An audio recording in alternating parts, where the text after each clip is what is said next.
So here we go. You probably saw the posts in the Facebook group earlier this week or end of last week, and I will continue to do that in order to simply stimulate a couple of topics. And the topic today is about are you self-aware? Are you self-aware in order to start your career? Can you just use the chat function and tell me when you hope to make a change in your current career in the next few months? This can be either from LC to MC, or MC to maybe another MC, or AI, or an exchange experience, or going into a job. Just chat to me and tell me when in the next few months you're hoping to make a change.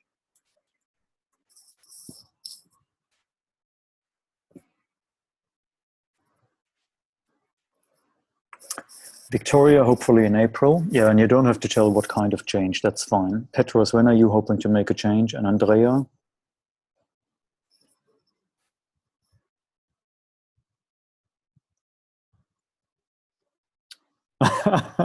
Every day, Petros. Okay. Well, let's see how we go then. I'm not saying a change every day, a change in your career. And hopefully you don't make a change in your career every day.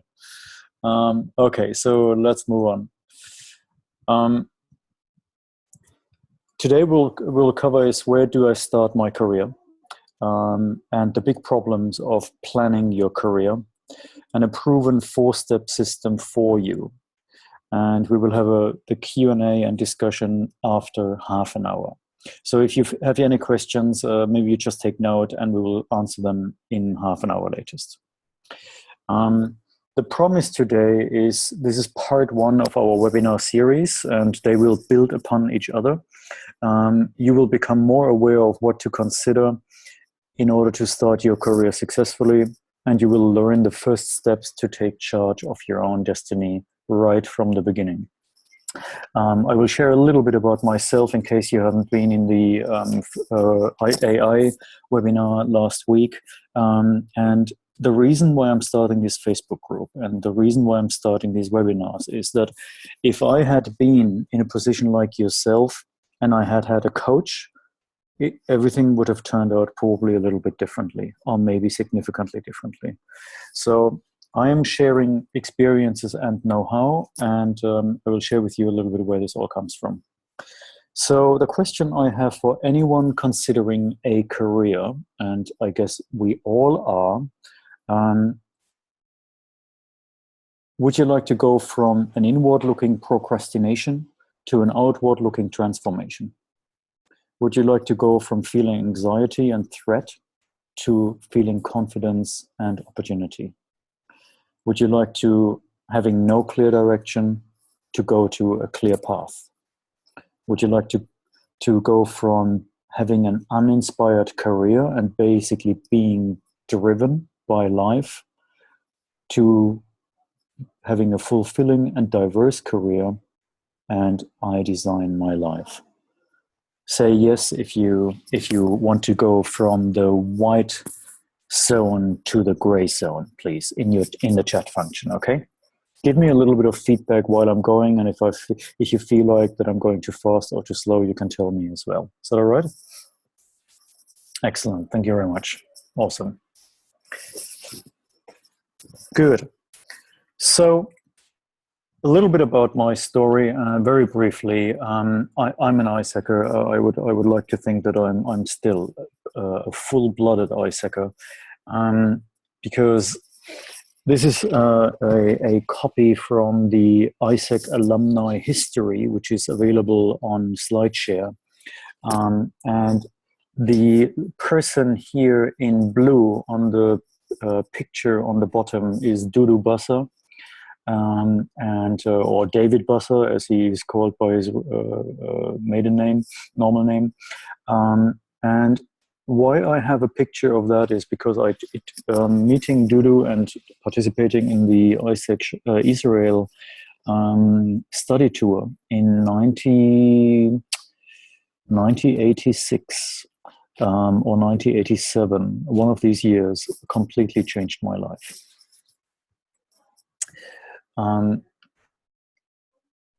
And it changed my life to not only become active in the LC for a couple of years and then become MCP of ISAC Germany 93 to 94, but it changed my life to become PAI in 94 to 95. And in the ISAC history, you can see here, this was the year when we launched, I believe, the only book ISAC International ever launched, but I may be incorrect. It was called The Education and the 21st Century Citizen, a Youth Action Guide. And it was my team who wrote this book. Wonderful, wonderful people, extremely talented, and they are now still moving, having momentum, creating momentum. And we were certainly driven by education for the 21st century. Why I share that with you is because I know that we are on the call, we are all ISACers. And I want to share that the passion I took away from the ISAC years is still driving my career today. So I joined ISAC International, and it completely opened up my view of the world to represent the largest student organization in the world at the United Nations is certainly a gift only a few people can ever experience. And if you have any doubt in your mind, anyone who asks me, should I join MC or an AI, I would definitely recommend it. Whether you get so far is certainly up to you and up to a lot of other things, but I would certainly encourage you to dream big and believe that you can make a difference. So where did this lead me after AI? I got chosen out of 10,000 people into the graduate program of Mercedes-Benz, which at the time I almost took as granted, because coming from AI and representing the youth of the world, it certainly felt like I was on top of the world. But very soon I realized that I had to give up a lot of these things and basically become very humble and very grounded, because in any large organization, people hardly appreciate what we have been doing in ISAC. And that was a bit of a reality check, which I share with you right now, very honestly. Whatever we achieve in ISAC is like a life before starting a corporate career or any other career. It is like your first career. And I think you all agree that going through the LC and joining the MC, or maybe planning to join an MC, or maybe thinking about AI, is an ISAC career in itself. I then joined a company, another big, large company in Germany called MTU, but I actually went to Australia together with my wife, and I share that in a moment with you, and our daughter, because we were expecting a newborn.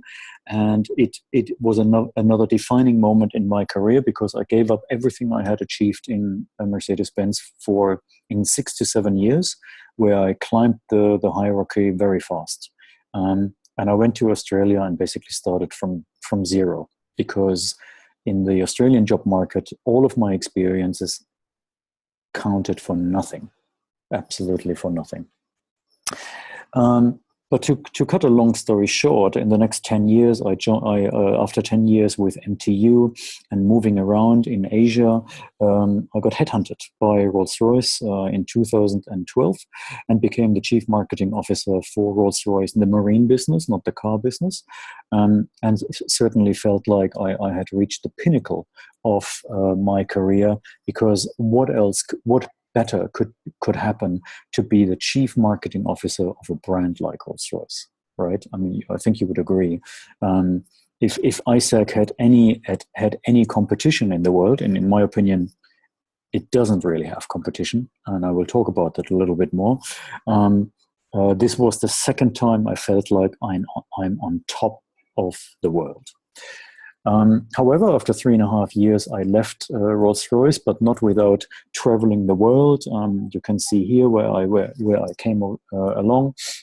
And I founded the company which I'm heading now, the Global Leadership Foundry, which is all about transforming leaders, creating the futures. And that is why I want to engage with you here. Let me just check the chat function, which is a little bit hidden for me. Awesome. Okay. So, keep calm and be an icicle has been almost a life philosophy for me until today. And over the next few minutes, I will share with you why this is the case. So now I got 22 years leadership experience under my belt. I mentioned MCP and PAI. I have a couple of qualifications, which all are based on my first experiences in ISAC and in ISAC International. And I'm an ISAC husband. I met my wife at the International Congress in Sri Lanka. And after a couple of years dating each other around the globe, we decided to get married and spend our life together. And we have two beautiful, beautiful teenagers now. So let's talk about your career right now. And when you watch this webinar, this is the part where it gets really exciting, because this is all about you. Let me share with you one thing to start to set the scene. Your one big problem is actually your biggest opportunity. Why do I say that? Your generation has the most opportunities ever of any generation there has ever been. Your parents' path is not your path anymore, unless you decide to join your family business, for example.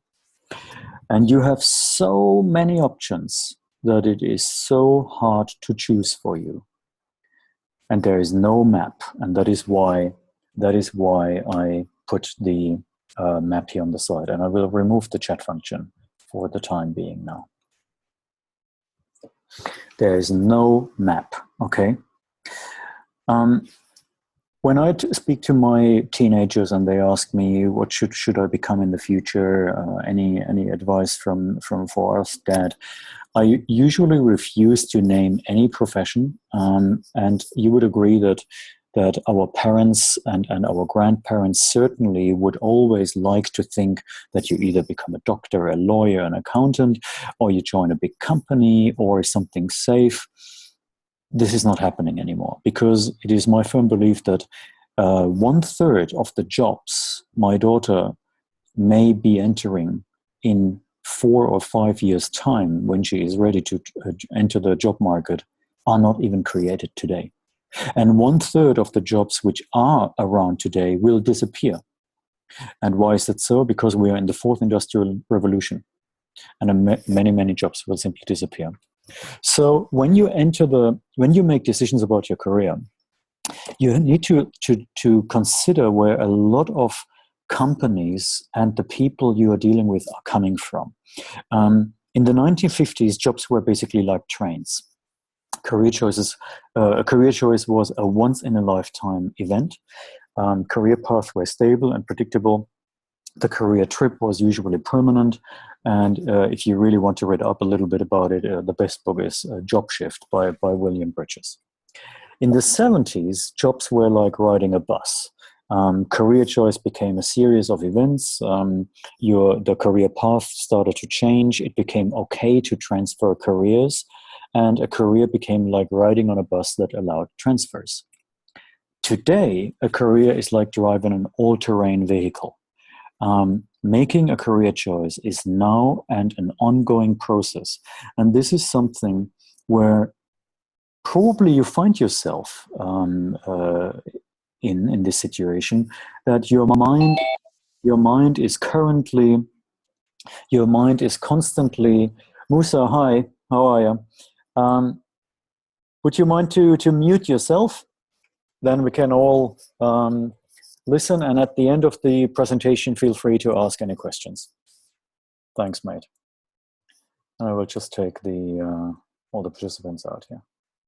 So basically, you have so many options, and your career path opportunities are accelerating rapidly. The career destination is now often unknown at the start of your career trip, and there's only one driver, and that driver is you.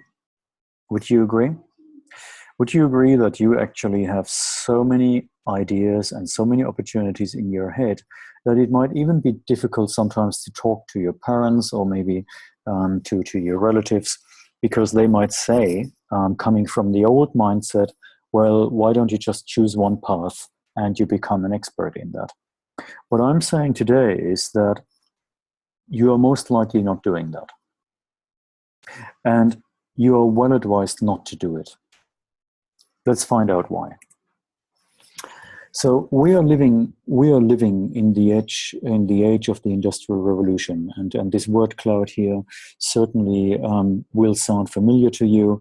It is all about disruption. It is all about customer experience. It's all about digital and the digital future.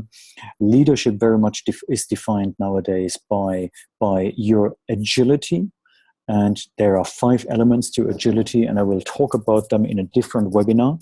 But if you want to read up on it, simply look for leadership agility, and you will find lots of articles about that. Cultural understanding. Hi everyone. Could you please mute yourself if you just joined the webinar? Thank you. Cultural understanding, something you guys are getting so trained in your ISAC career, is so important. I cannot overestimate that. So be aware of your ecosystem when you start making choices about your career. The changing nature of let me just switch that off again.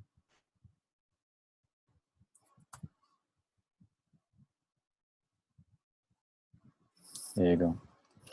The changing nature of careers, jobs, and work. The content of work is changing. What we expect from jobs is changing, and by the way, it's culturally changing as well, and in different parts of the world. How we view jobs, a changing workforce, a changing employment contract. There is even something like a company now not giving any contracts to workers out anymore. They simply expect them to be virtual, and they come when there is a job. They come when there is a job, and they are not there when there is no job. So the whole mindset of the past, where you sign a contract and you have to follow it by the letter of the law, and you sit in an office and you have colleagues, and your career path is basically well designed. All of this is changing. I'm not saying that it is completely away, because in particular in the business to business, for example, this is very much still the case. But if you go into business to consumer, it is very different. Thank you for muting yourself, everyone. Thank you very much. Let me just put this away again. Okay. There's also the changing nature of careers, jobs, and work. The meaning of security for you as a millennials and Generation Y is completely different than it was for Generation X and Generation baby boomers. The meaning of loyalty, the meaning of career success. So let me give you an example. If you handed in a CV where you said, I worked for 6 months for Apple, and then I worked for 12 months for LinkedIn, and then I worked for 9 months for Yahoo, and in between I traveled the world, and then I worked for 2 years for Uber, for example. This CV 7 or 10 years ago would have been the worst CV, and it would have been at the bottom of the stack of CVs. Nowadays, this CV will be on top of all the CVs. And the one who has been working maybe for 12 years or 6 years in one function will be in the first third or in the second third of the CVs. You are actually better if you diversify yourself. And why I'm stressing this so much for you is because your whole work life will change. Jobs will change into tasks. It doesn't mean that you're responsible for marketing around the world. You might actually be responsible for social media engagement in one part of the world. Organizations will become much more flatter. Hierarchies are basically disappearing very, very fast. Workplaces will become more virtual, and I think you would agree with that with all of our new technologies. More careers will become portfolios, lifestyles will drive career decisions, and the management of career will move from organizations to individuals. Meaning, if you're thinking about who is planning your career today, there's only one person who plans your career. It is you. And it will not be the HR department of any company or organization in the future. And trust me, one myth you might have, that HR departments in large organizations are actually doing human resources development. They are not. HR departments nowadays have the main function of reducing workforce, number one, and finding the right people who do the remaining jobs. They are not necessarily developing your career. Note that. The new career models are work roles are as illustrated on organizational functional charts. Career dynamics will move from career path to career portfolios, and that is what I just mentioned with the CV. If you worked in one function in Apple and you worked in a different function in Yahoo, and in between then you go to LinkedIn, this will be well received as long as you deliver results, of course. If you're just showing that you were jumping around jobs and you didn't achieve much, this will not go down too well. Organizations will need to be viewed in two dimensions, and jobs, work, and careers can be viewed as methods of transportation. So careers on a functional chart, the organizational charts has moved away from traditional hierarchies and paramilitary models to very flat organizations, very agile, and basically either be close where the customer is or be where you are. It doesn't mean that you have to move to a headquarters anymore to make a career. Now, take this with a pinch of salt. If you are joining a very established organization, which is maybe 50 years old or 100 years old or maybe 20 years old, you will still find this belief that you have to go through headquarters in order to reach higher ranks. But if you join a younger organization, in particular a digital organization, this is not necessarily the case. And you see a quote from Peter Drucker here, the guru of organizational development, that the new organizational chart will look more like the diagram of a symphony orchestra or a hospital. So just a few images here, and I will not talk through all the bullet points. How dynamic will careers be? They will be extremely dynamic. And when you think of your career path, think more about a portfolio. The sturdy pyramid organization is basically becoming a part, and it will be replaced by much flatter organizations. And how will your work be like? How will it be like? I think you already can answer this nowadays. You work from your smartphone. You will respond to emails immediately and anywhere. You will schedule your own appointments. You don't need a PA anymore, which was the classic case when I joined the workforce. And I certainly had a PA when I became a manager, and she was sitting in front of my office. Nowadays, there are virtual assistants or artificial intelligence assistants who will do this for you. My personal example is that I do have a virtual assistant. She's not sitting in the same country as I am. We simply correspond via video conferencing and software, and she is managing my entire work life. What will my office be like? you will be able to work from home or wherever you are, and you will be requested to be accessible almost every minute of the day. You might not have a clerical assistant anymore, and you will meet and advise clients over the phone and internet, and you will have virtual colleagues literally all over the world. And you won't have a filing cabinet anymore, because your filing cabinet is the cloud. And your office is your smartphone, your tablet, your iWatch, etc. And here's the thing for your generation. If you want it, you will have total freedom, and you can sit at a beach, you can sit at a mountain, or wherever you want to be and do your job.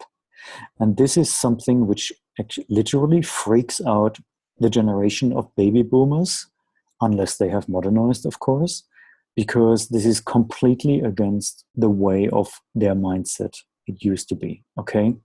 And that is something, just a word of advice, when you talk to the generation which is a little bit older than you, give them a chance to understand that. Don't blame them, because, you know, they are in their 60s, 70s, and 80s. It's really hard for them to understand. So your roles. What will be your roles in the future? You will either be an individual contributor, you will be a manager, you will be a team member, you will be a team leader, you will be an external consultant, or you will be an internal consultant, or you will be a disruptor. I will not go into the details of all of these roles. We can maybe clarify that in the questions. But these are the type of roles you will actually find yourself in the future. So what I want to share with you now is 4 proven steps how you can go about your career when you think about it. The first one is the assessment stage. Who am I? It's basically what we are talking about right now. It's the awareness of where do I come from and where am I today, and what made me the person I am. The second part is the exploration stage. What are my options? The third step is the focus stage. Which option is best for me? And the fourth is the strategy and implementation stage. How do I get there? Make sense? I will go through them one by one briefly. The assessment stage is, what are your career values? What are your career interests? What are your transferable skills? Maybe just to explain what a transferable skill is. If you are a good project manager, for example, it is considered a transferable skill, because it doesn't matter in which industry you're using this. It doesn't matter in which kind of organization you're using that. It doesn't matter in which part of the world you're using that. That is a typically transferable skill. A non-transferable skill is, for example, if you're a super expert on law in one particular country. Let's say I'm coming from Germany, so you are a super expert on German law. This doesn't make you easily transferable, because in any other country, the laws are differently. The whole philosophy of the legal system might be different. So you need to relearn and basically requalify. Another assessment criteria is your motivation. What is really driving you? The question I always like to ask candidates is, what is getting you out of bed in the morning? And another one is type or temperament. In other words, your personality. And in this, at this stage, let me just share with you from my experience of like over 20 years, what is my experience about personality tests? Well, I am not a big fan of personality tests, and I would like to give you the reason. It's not that I don't believe that they are good or bad. They are actually quite good. In some of them are better, and some of them are not so good. And I won't single out any test. But when you are thinking about your career, you should never make a decision based on your personality test. Okay? Because a personality test is basically giving you a description of your personality by the criteria it defines. What a personality test is not doing is telling you which field of profession you are good at. You get me? So you are the only one, and with maybe someone like a career coach or a very good friend of yours, someone who really knows you well, this is a much better conversation to have about your career than following a personality test. I just wanted to make that clear. The next stage is your exploration stage. Use your network for finding out as much as you can. Explore different jobs or careers. Jobs should be attractive or interesting for you. Do an information interview and say no to certain aspects. If you think that you would love to pursue a career in one function, let's say marketing, HR, accounting, finance, whatever, but you are not sure, go and do an information interview and you will find out whether you actually are ready for this career. Do some field research and park at the intersection, meaning you don't have to decide early in your career. The times are over where you need to decide now whether you want to become an accountant, an HR expert, or marketer, or whatever. You can make this decision much, much later. The focus stage is really where you define your specific goal, your attainable goal, your available goal, okay? And there is a difference. Goals can be very, very ambitious, but you need to identify whether it's actually attainable and available and in what period of time. Does it fit your values? Does it require certain skills which you have or you may want to develop? Is it an interest area? Is it compatible? Sorry for that, compatible with your personality style? And then comes the strategy and implementation stage. Develop a plan, specify your actions, specify timelines, identify who else the plan will affect, and identify who else can provide help.